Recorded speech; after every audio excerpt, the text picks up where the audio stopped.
Hi, everyone. Thank you so much for joining today's spotlight session on software engineering. We really appreciate you taking the time out of your busy day to join us today. We're very excited to share everything you need to hopefully know about studying software engineering here at Lassonde. But before we dive right into it, I do want to quickly introduce myself. If we haven't met, my name is Anna, and I am the Domestic Student Recruitment Officer here at Lassonde School of Engineering. What this means is I get the pleasure to work with students like you, help you explore the various programs we offer here at Lassonde, as well as answer any questions you may have about the application and admission journey. We understand that choosing a university, choosing a program is a pretty big deal, and there's a lot of information to take in, a lot of questions you may have about the process. So please, please, please don't hesitate to ask for help. If you have any questions right off the bat, feel free to drop it in the Q&A or the chat.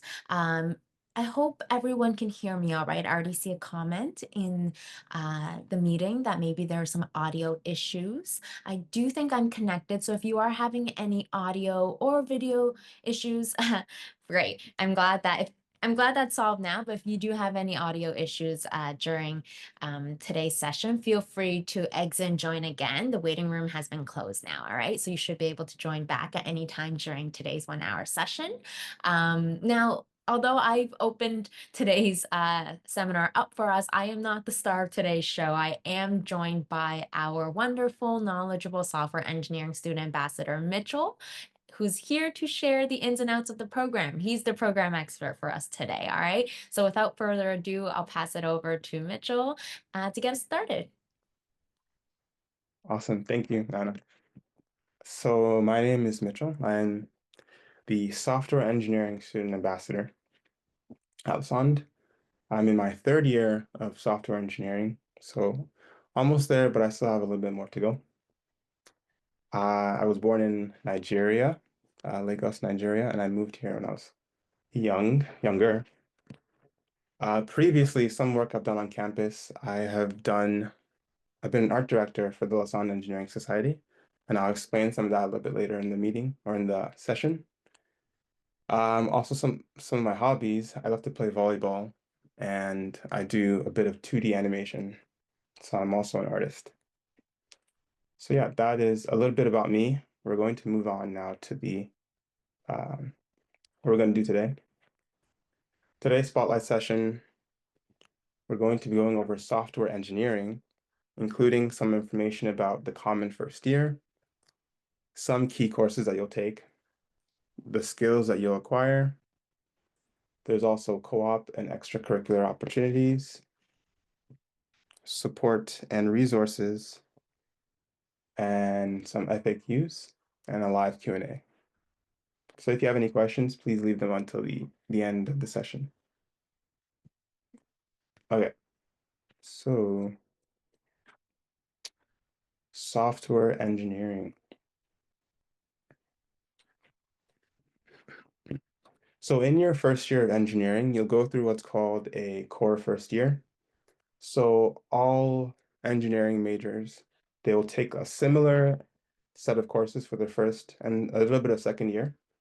And so this is pretty good because it provides a strong base for branching out into your specific major, whether it be electrical or software or whatever other engineering major you decide to go into. And also gives you an opportunity to explore various disciplines before committing to your major for second year. So I would recommend using your time to really explore what you like to do, and eventually you can branch off into whatever major that you really like to do, like software, for example. There are some key first year courses that I noted here out of the, I think, 11 or 10 or 11 courses you have to take. You have EECS 1028. So this is discrete mathematics for engineers. EECS 1021, object-oriented programming from sensors to actuators. And if you don't know what object-oriented programming is, you'll learn that in your first year.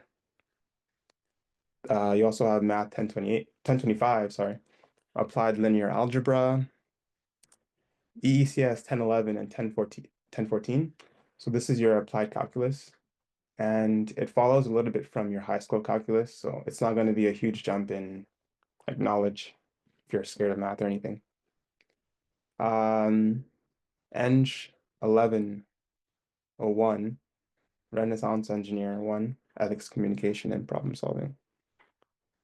Okay. Okay. Now, software engineering, what you'll be doing and what you have the opportunity to do in the program. So you'll learn how to design and test software. You have the option of going into your general, security, and big data streams. So right now I'm in the general stream, so it's more general. So in your third and fourth year, I think mostly in your fourth year, you'll have more opportunities to pick electives that are closer related to what you want to do. There's security, if you're interested in cybersecurity or um, that kind of stuff. Networking, you might be able to take this stream. There's also the big data stream. So I believe there's a machine learning or AI course that you take in your fourth year.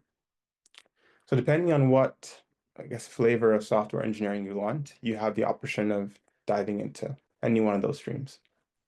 Okay. You'll have the opportunity to collaborate with students to create user applications. You'll get a bit of exposure to microcontrollers and digital logic design. If you like to do anything related to hardware, there's an opportunity in this program. And in your fourth year, you'll have a capstone project that will let you work with different engineering disciplines to tackle a specific topic. Okay, next slide. Curriculum highlights. I outlined 5 courses that I think are pretty interesting. So for example, in your second year, you'll take a course called Software Development Project.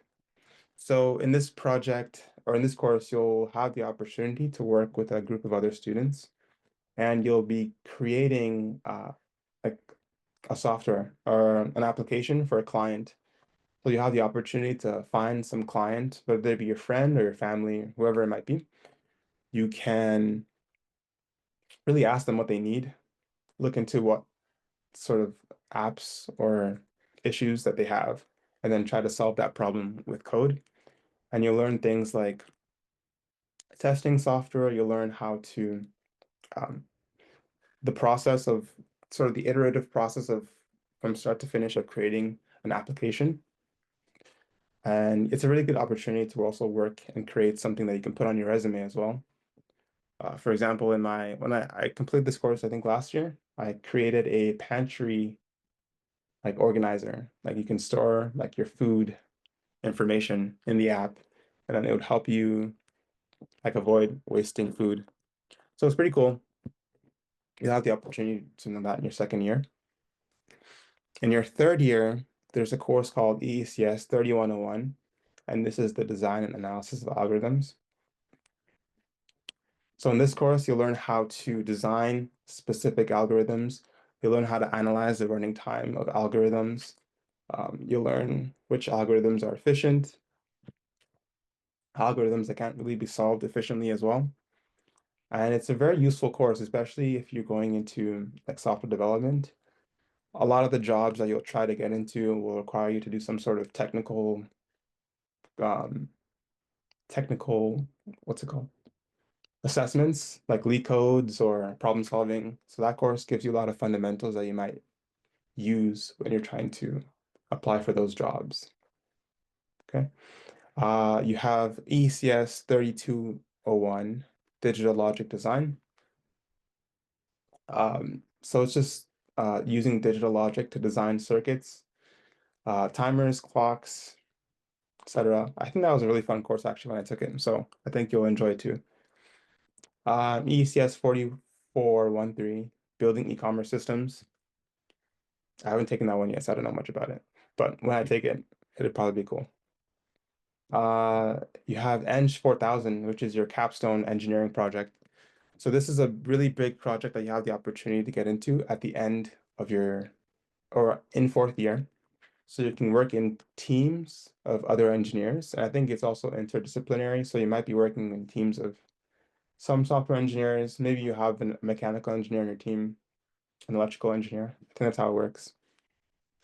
And you also create some really big project that you'll have the opportunity to display on what's called Capstone Day. So you have an opportunity to show off your project on that specific day. So yeah, those are some key courses, but there are many more that you'll have the opportunity to take and complete as you go throughout software engineering. And so that's some of the curriculum, some skills that you'll gain. You'll learn how to create efficient algorithms and you also learn how to analyze program running times. So that's what you'll do in 3101 and also in 2101, which is the precursor to that course. You'll gain some foundational knowledge in C, in these programming languages, C, Java, and also MATLAB. You'll get an understanding of software development, lifecycle, and agile methodologies. You'll learn about software design and also testing. And there's also a bit of shell scripting as well. Okay. Now I'm going to move on to some of your opportunities that you have available to you.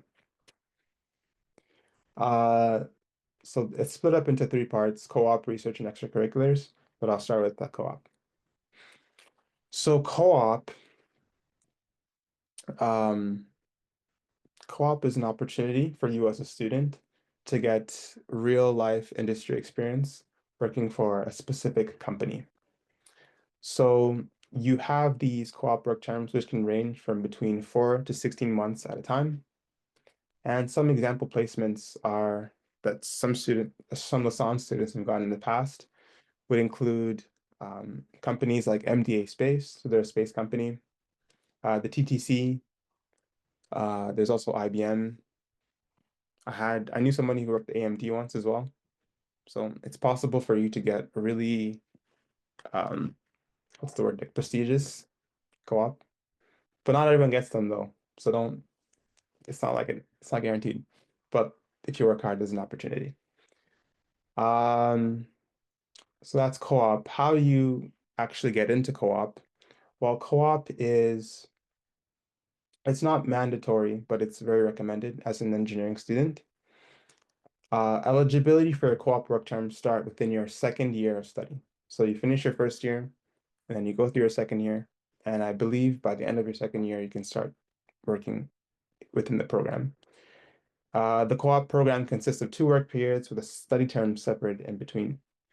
So you actually have to apply for the co-op program. You have to meet a certain amount of requirements. And before you can actually start applying for jobs through the program, you'll have to go through 3 important information sessions. So you have one information session, you have one resume fundamental session where the co-op team will help you, or they'll give you some tips on crafting a good resume, and also your interview fundamental session. So basically interview basics, what you can do to stand out in an interview. So you apply, you go through these sessions, and if everything goes well, you'll be accepted into the program.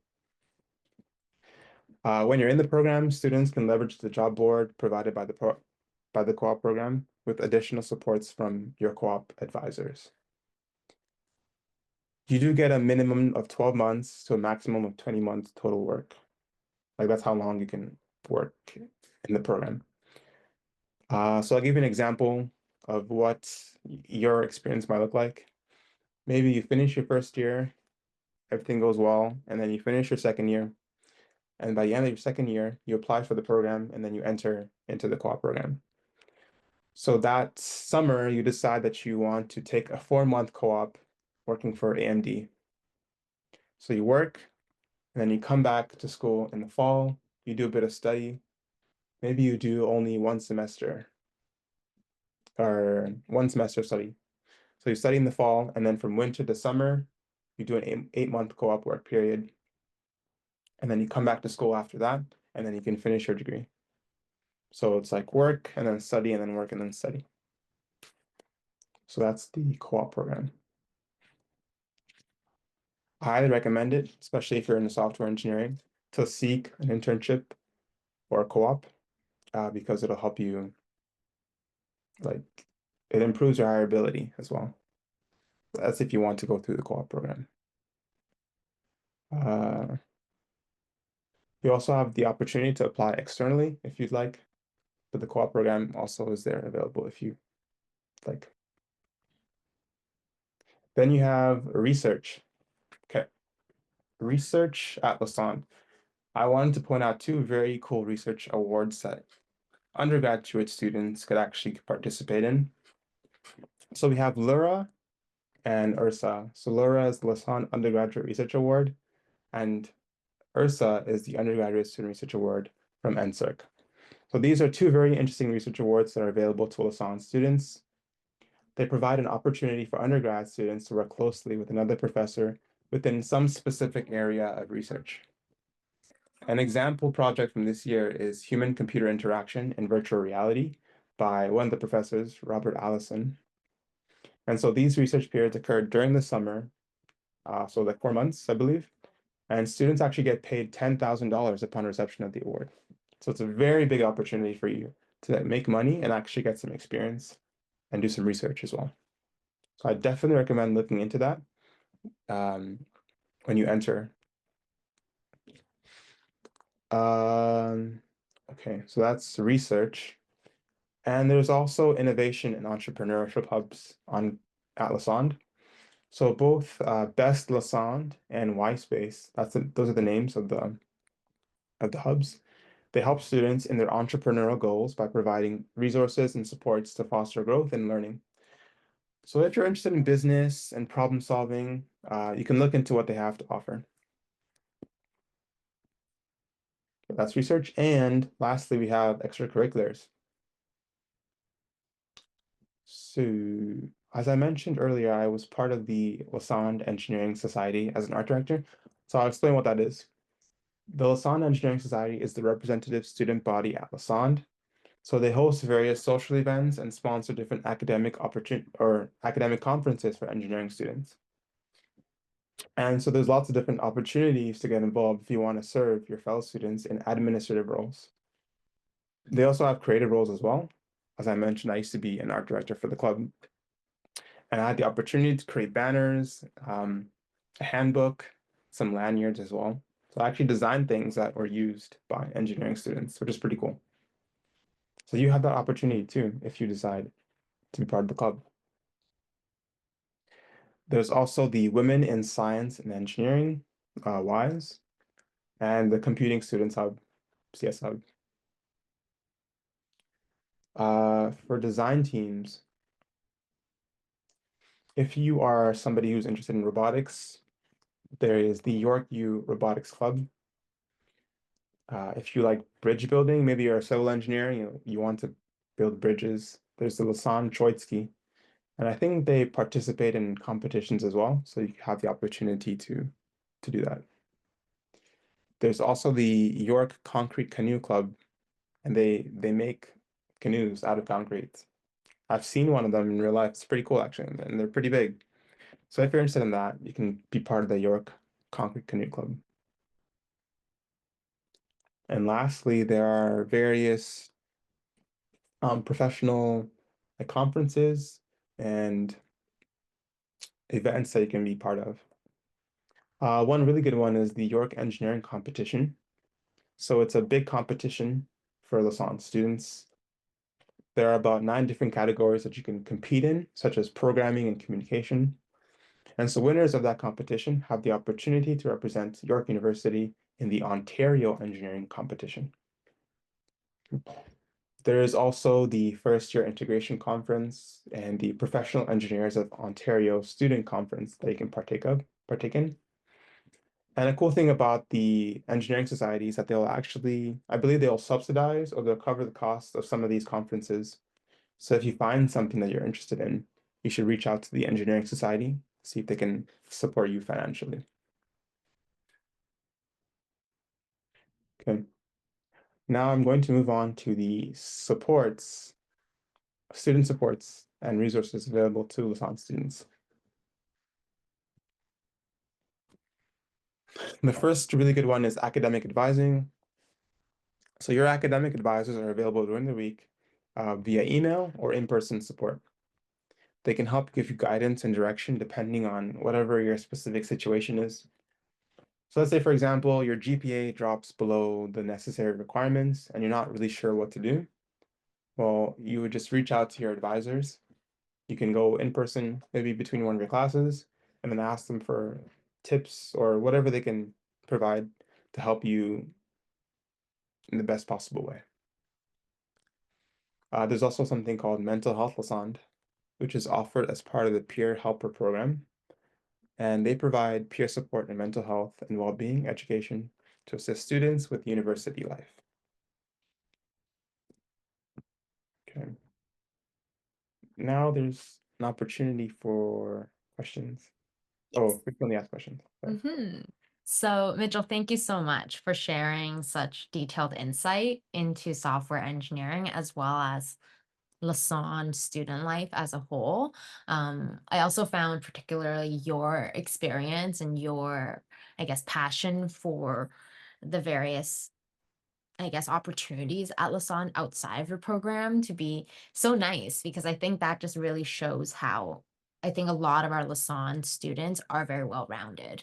Obviously, engineering is a very rigorous program, and we do, we're very transparent about that. It's a tough program. There's a lot of courses you have to take. And of course, we want our future engineers to be, strong in STEM subjects. And so it's very content heavy. That being said, I think what makes Lassonde students, special, unique is that we're very well rounded and our students are so involved and they are just really amazing, not only at what they do, but so passionate about their interests and hobbies. So I think you've just shown an array of the opportunities that are available to students who are interested in getting involved outside of academics. And of course, we'll dive further into that later on, especially in today's frequently asked questions. So we're going to try, Mitchell and I are going to try our best to address some of the questions that we often receive on the admissions front,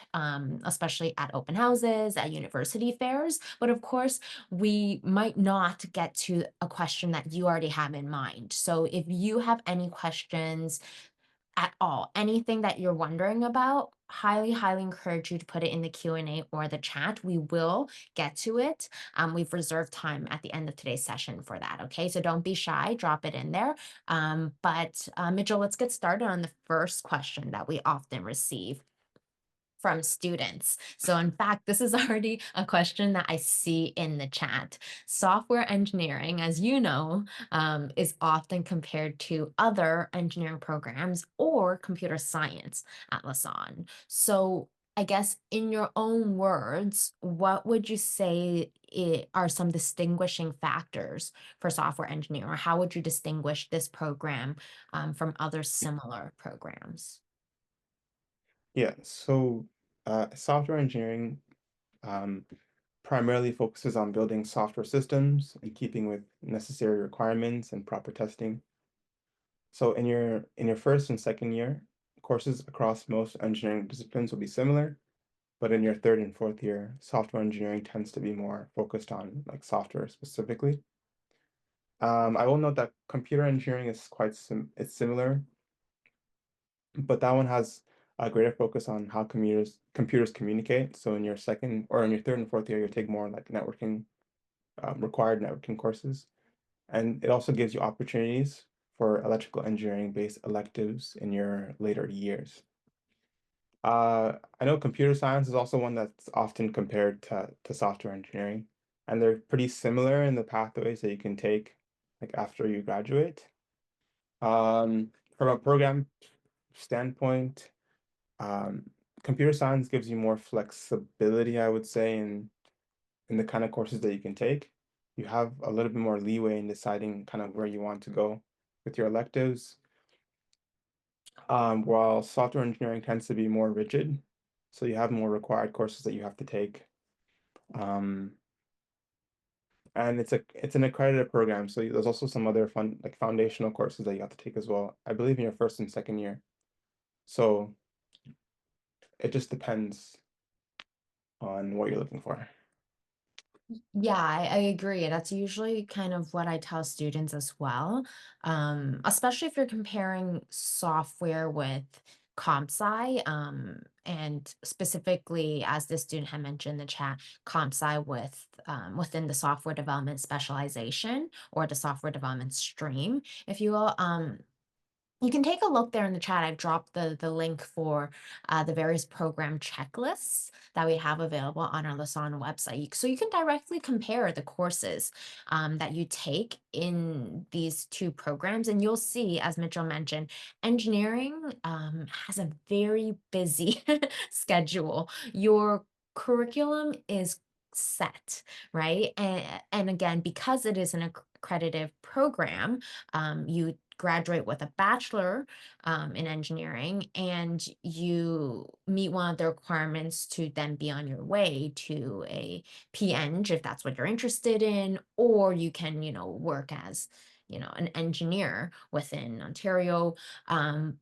But if you are, let's say, interested in comp sci instead, that doesn't necessarily mean you have to be within the field of engineering, right? There are other careers, other pathways that you could take. Which is why there's a little bit more flexibility in the course loading and course selection for comp sci. So take a look at the courses listed there and really see what your interests are and which courses, which program best align with that. It does vary from person to person. And so there's no right or wrong approach, like Mitchell mentioned as well. A lot of the career pathways could be very similar between the two, but it just ultimately depends on your goals. Did I miss anything there, Mitchell, or do you think that pretty much covers it? Yeah, that's fine. Then moving on to the next question we've prepared here. So, what I guess this is more specific to you. I'm sure that when putting yourself in the shoes of those who are attending today's session, you probably maybe had some choices or some decisions you have to make when you were deciding which university and which program um, to pursue. So, what were some of the main reasons that led you to Lassonde and software engineering specifically? Yeah, I'll actually start with the program. So I chose, well, actually, getting out of high school, I had a really big interest in programming, partly because of some of the programming courses that I took in high school, in like grade 10 and grade 11. So I started really enjoying programming at that point.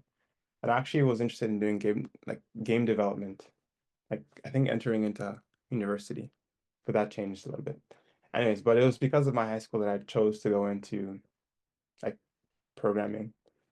And I was also deciding between computer science and software engineering because that kind of seemed like the most natural pathway to take for somebody who was interested in like programming.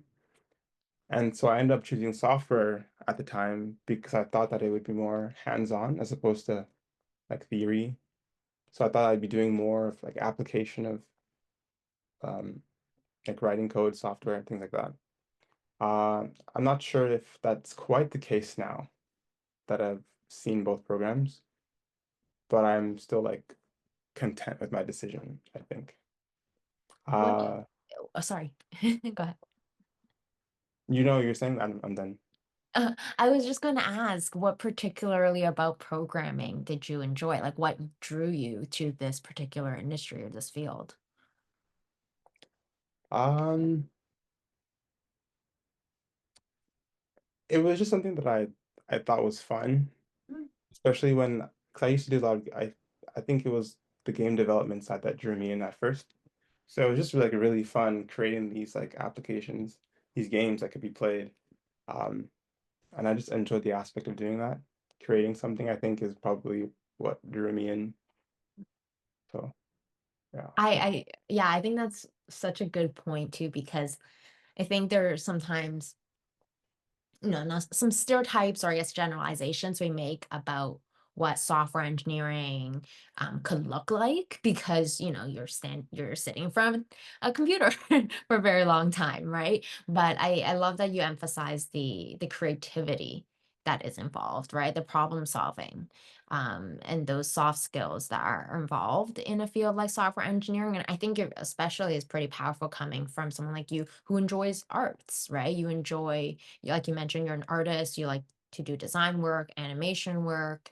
And so somehow all of these things can be tied together, and it is possible to still, you know, use your creativity, use artistic skills within a field like software engineering. So hope that for those of you who are considering this field, that you find encouragement there, and that you know that there are many different avenues to take. Of course, if you just like coding, I mean, that's also fine as well, right? Again, to each their own, but there are opportunities available. Let me know if you want to add anything here, but otherwise we can take a look at the next question, which again is quite general, but I think it is important, or it could be very valuable for students to hear kind of from someone who's already in the program. Um, I guess students sometimes wonder if this is the right program for them, right? They're not sure what it takes or what qualities a software engineer should have. So, how would you describe in your own words um, how someone could tell if this is the right fit for them, or what the qualities of a software engineer could be? Yeah, I would say that if you're somebody who likes to use programming to like solve problems or create useful applications, then this program might be a good fit for you. I know for me, uh, I have to do a lot of like learning. So even if it's not included in my my course, like my program directly, I still do a lot of learning outside of school to make sure that I I'm kind of where I'd like to be in, with my knowledge. So if you're also somebody who likes just to learn or is comfortable with taking the time to do self-study and learning, then this program might be good for you. My advice also, I think Anna mentioned it earlier, is to go check out your program checklist to see exactly what courses you'll be taking as you study. So you can actually see like, okay, my first year I'll be taking this physics course, this chemistry course, this programming related course, this. My second year, my third year, my fourth year. So you can actually see if the courses that you'll be taking align with the kind of things that you enjoy doing. So that's my advice. Oh, you're muted, Anna. Leads to my second question for you, which was what other advice or tips you have to share with someone who maybe is considering the program, or just about to start the program, or starting university for the first time. Yes. So my biggest advice would be that it's very possible to study and work hard and still have fun throughout your degree. So I don't recommend that you go to class and then you come back home and like that's just it. So try to join clubs like the engineering society, like I mentioned earlier, or any other club. You can even start your own club. Go to networking events. When the school year starts, there's often like a lot of different events that you can attend. I know like banks like to hold events on campus, like TD Bank, CIBC Bank, or not CIBC, but TD Bank I know has held some in the past. And attend fun conferences and events. So all these things will actually help you to like enrich your university experience, and they actually increase your chances at getting a job, or because that networking aspect is a very important part of this career path as a software engineer or a software developer or any type of software related job. So actually go and do things because that will actually help you the most, or it would help you a lot as you study. Another piece of advice would be I wouldn't neglect your first year foundational courses, especially in like calculus and like logic, some of your logic courses. Any math skills that you gain as you study can be useful in later years. Those like little tips that you have when you're trying to solve this problem or solve derivatives or solve quick problems. You should learn to be okay with doing math. You don't have to be like amazing at it. I'm not like a math whiz or anything, but I can do it. And my last advice would be to keep a good schedule and stay on top of your work. So I usually like to think that the earlier that I complete a specific task or assignment, the more time that I have later on to do the other things that I enjoy. Those are my three tips. Excellent, excellent advice. I hope you're all taking notes. Of course, this is subjective to a certain extent because it's Mitchell's experience, but I've actually heard the same advice and tips from a number of our Lassonde ambassadors. So I really do think a lot of it is applicable for a majority of our engineering students. I guess my last tidbit, even as a non-engineering student, but just from the staff end of it, is really just remember that your undergraduate path or your journey, I know it's cliche, is really what you make of it. So, um, I know that in a field like engineering, like I mentioned, it's can be rigorous, it's busy. Of course, everybody wants to come out with, the degree and then land a high paying, meaningful job. Um, and those are all things that you can, you can achieve. We hope you feel empowered and supported to achieve. But we don't want you to also feel like you are really competing against each other for it. Of course, to get a job, there's competition or to get into a program even, right? There's competition. But something we really value within our school here is that sense of community. Just know that you have people here to support you as you make your way through the program, as you make choices that lead to what your ultimate goals and aspirations are. And so to echo Mitchell, getting involved, reaching out to the larger community here at Lassonde. So whether it's, forming good relationships with your professors, getting to know your classmates, getting involved in clubs, getting a part-time job, extracurriculars, all of that. It helps build the path here for you and makes your experience not only that much more enjoyable, but can go a long way in helping you form those skills that would come in handy later on. So hopefully you can take away from that what you will and find some inspiration in it. All right, so I've rambled enough. I know we have some questions here in the chat. Some of them are for you, Mitchell. Some of them might be a little bit more applicable to me on the admissions front, but let's go through the more program-specific questions first. Let's get to what students probably all want to know. So a great question here.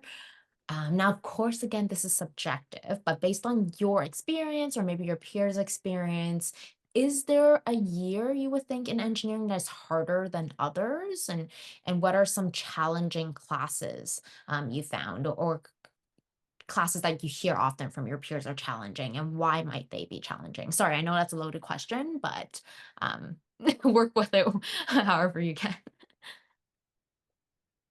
I would say that I think I probably found second year to be the most difficult year so far.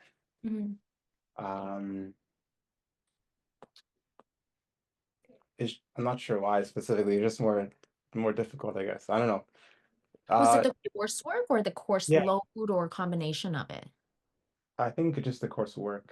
Mm, I think that would probably also in your first year might be difficult for you as well if since you're like navigating between switching from high school to university. So the first you might run into like a bit of a shock. I don't know. Uh, mm. so that could be something, but maybe not everyone will experience that. So I would say second year, I think just because of the courses that I took. In your first year, some of your courses are actually just like continuation from high school. So like your calculus course would be a continuation from high school. If you took any sort of computer science classes in high school, then some of your programming courses in your first year won't be too much of a jump. Like you should be able to pick it up very quickly. And also physics, I believe physics wasn't too much of a jump from high school. So in that case, in that way, it won't be too much of a difficult thing in your first year. But your second year might be a little bit more difficult because of the courses that you'll take. And then another one was the hardest class. Mm, So I would say there was one class that was actually very difficult. The other ones were kind of okay. They mhm, were pretty good. I think I did well on most of my other courses. This class was actually kind of difficult. It's called ECS 1028, Discrete Mathematics for Engineers. Um, so that class it was difficult because you kind of have to think a little bit differently. mm. Um, like a little bit creatively as well. Even though it's math, you still have to be like a little bit creative in the way that you solved your problems. Um, so ECS 1028, and also the professor was kind of an interesting professor, but it's another story. So I that think class, it's a good point though, is that also sometimes it's like depending on your learning style and the prof's teaching style, right? mhm, Your experience in that class could be very different from your peers. So if you just happen to, learn differently, or if you're not used to a style that the prof uses, that class can be challenging. But then you will just have to be, resourceful and take the initiative in those courses to, find ways to do well still, right? yeah, that's a good point as well. Depending on your professor, some professors might be a little bit better than others, and their teaching styles might be more conducive to the way you learn too. So it depends sometimes. Is that all? Yeah. I was going to say, I guess, kind of building off of that, do you have any strategies or tips for students who, if they, let's say, really struggle in that one class, whether it's the materials really difficult or different from what they're used to, or the prof's teaching style is just not meshing well with how they learn?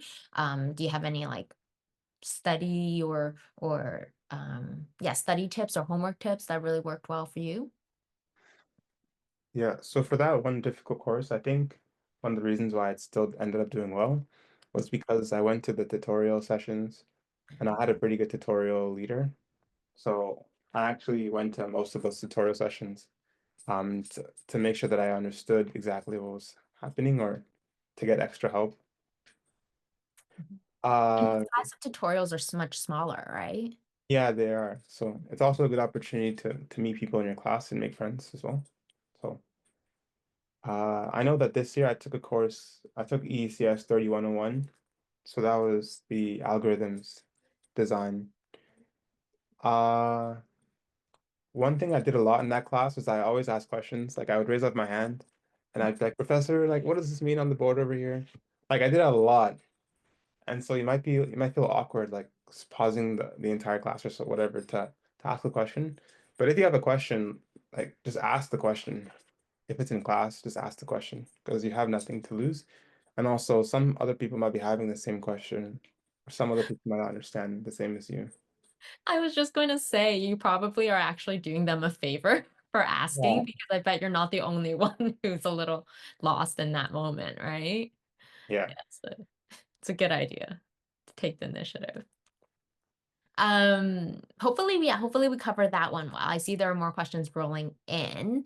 Um, you mentioned earlier the capstone project, right? That takes place typically in final year or fourth year.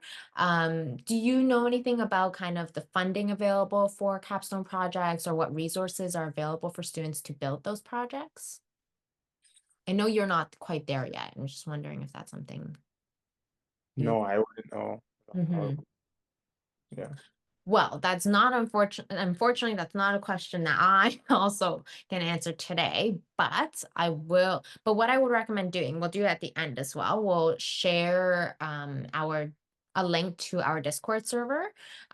Because if you join Discord, I guarantee you a number of our students will happily answer that question because they've just finished or they are working on working towards their capstone or starting their capstone in the near future. So hold on to that question, and we'll share with you how you can get an answer to that shortly. Let's see. So a student here's, I'll go through some of these quick ones. Oh, actually, let me just take a look at, oh, okay. Um, so the student is wondering if it's possible to transfer in. Okay, so I'll take this one. There isn't a last date for applications, whether you, so this is for if you're applying to transfer in from a different university. Really, at this point, since today's session is being held in May.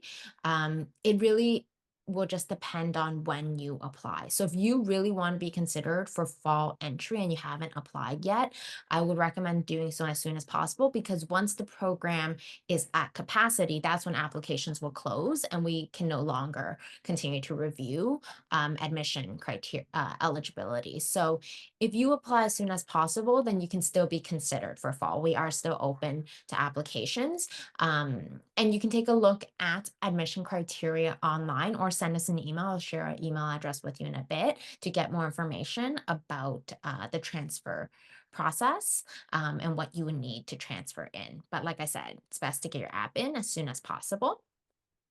If you joined the session late or you're just joining now, you want to revisit the session, we will be posting recordings of our sessions on our website. And again, at the end of today's session, I'll share with you all the information you need very shortly. So I'm hoping to get all of the recordings out in the next week or so. So you can just check next week and you'll be able to see the full recording for today's session and all of our other spotlight sessions the past few weeks.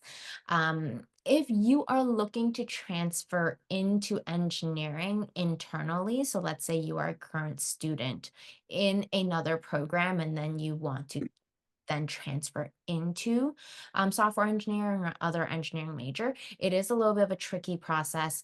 You don't go through admissions, you actually go through a program change through the registrar's office.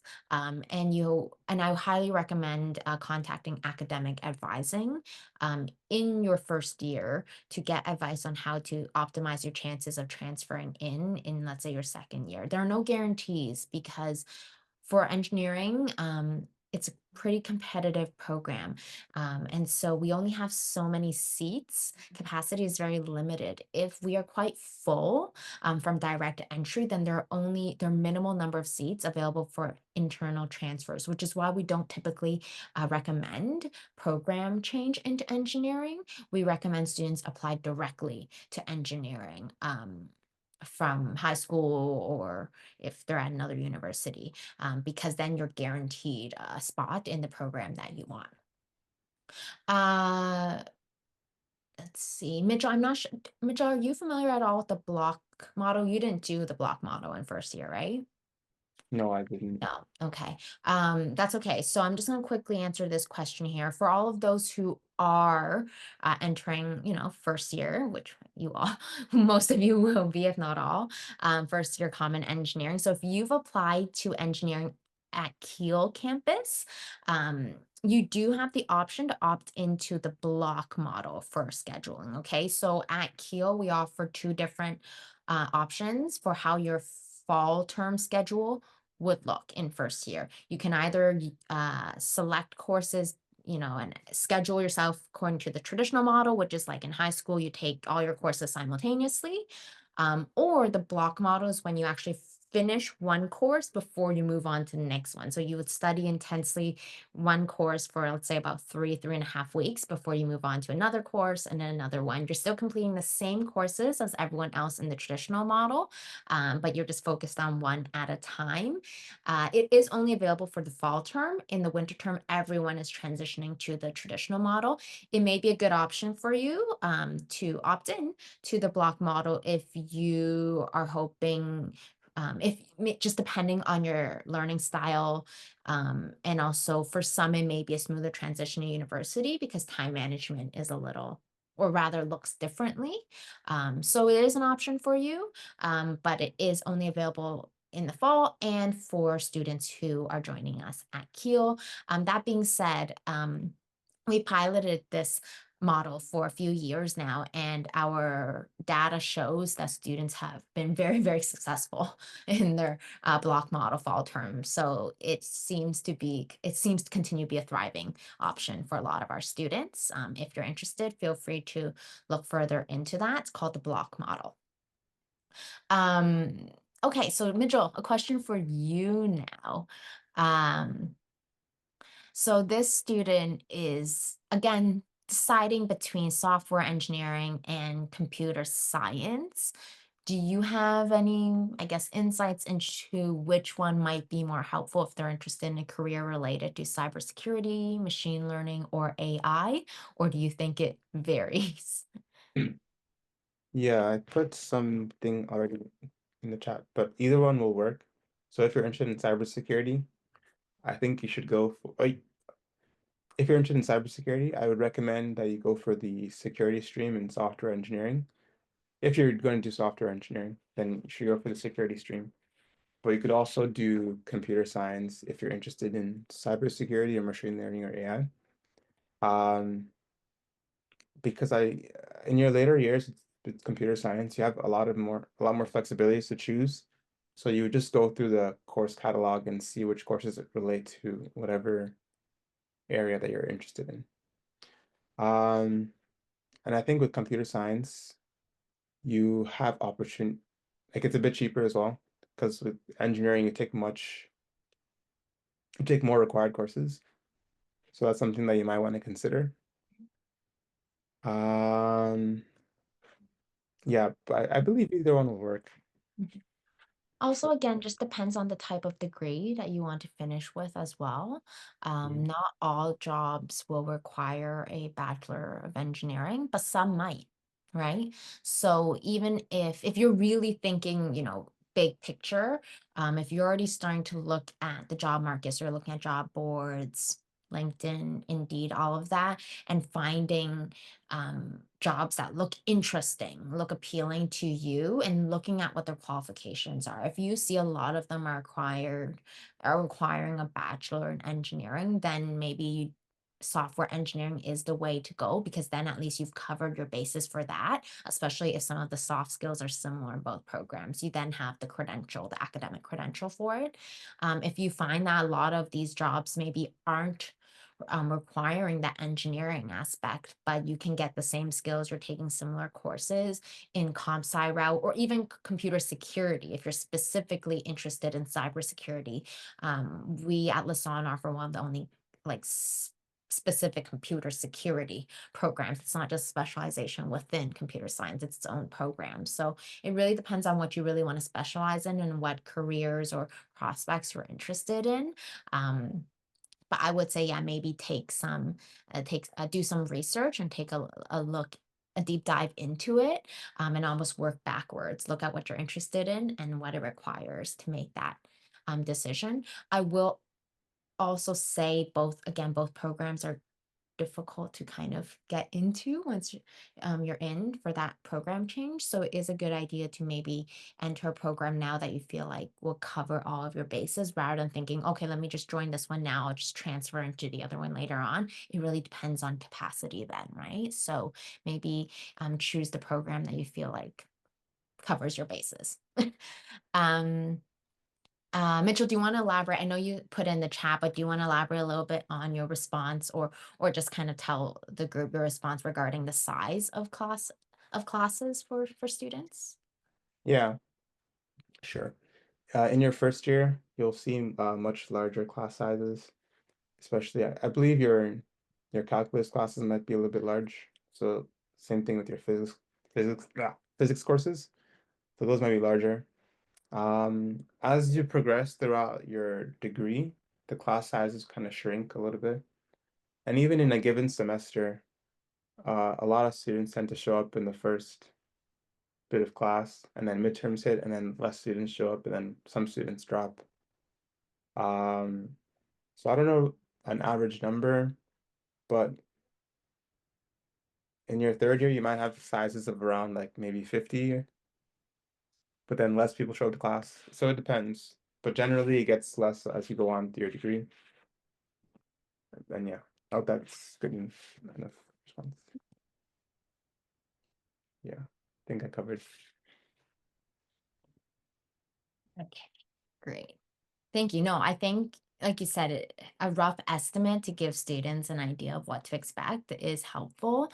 It really sometimes depends on your class, depends on the year that you join. But like Mitchell mentioned, your classes will get smaller as you get into upper years, just by the nature of students specializing um, a little bit more in what they're interested in. So great question. I had someone's asking here for information on how to join Discord. So I'm just putting the link in the chat as well as the Q&A there for you. Just a final question before we end. I did receive this message as well.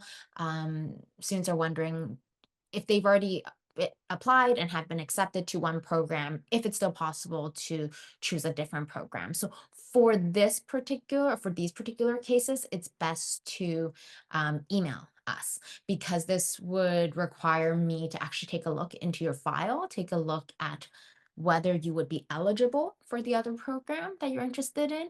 And then I can reach out internally to my colleagues in admissions and see what your next steps are if you really do want to make this switch. Okay. Of course, again, our applications are still open. So it doesn't hurt to, if you're not sure right now, to even just add the application, add the extra application in OUAC, because you can still do that. But if you want to maybe reach out personally first before you make that add, we're more than happy to help that.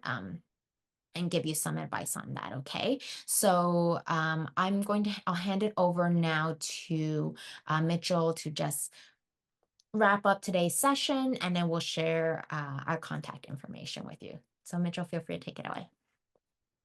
Sure. Okay. So thank you everybody for joining this session today. If you have any more questions or you want to stay connected, you can scan the QR code at the top right of the screen. And that will help you visit our Discovery Days website where you can see the upcoming spotlight sessions, student panels, and more ways to discover Lassonde. You can also register for a weekly Lassonde tour to visit our campus in person and get your questions answered directly. You have the opportunity, I believe also through the QR code, to join the Discord server. So we have a Discord server, the Lassonde community. So from there, you can get some insights from real students about their experiences, or you can ask any more questions that you might have. So yeah, that's all. And the Discord is in the QR code as well, right? Yes, Yeah. correct. Okay. So when you scan the QR code, it'll bring you to our Discovery Days website, which has links to all of these opportunities mentioned on this slide. Yep. So that's all. Hope to stay in touch, and we look forward to welcoming you soon on campus. Thank you.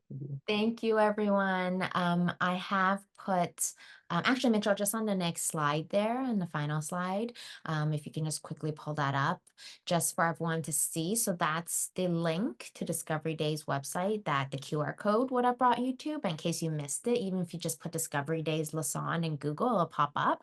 And then that's the email address that'll bring you directly to me and my team. Okay, so if you have any questions, especially specific to your application or your admission criteria, feel free to shoot us an email.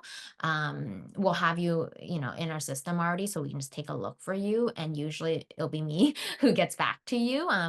Please be patient with me and try my best to work through as many of them as possible, but I will get to you. That being said, if you have more general questions, right? So you don't want to wait as long for a specific response from me, Discord is the way to go. So those questions about courses, projects, extracurriculars, student life, all of that fun stuff, feel free to join Discord, and our student team is in there and they can answer all of your questions. All right. So again, thank you all so much for joining today's session. We have hit the 1 hour mark, so I'm going to let everyone go. I hope you have a great rest of your day. Thank you so much.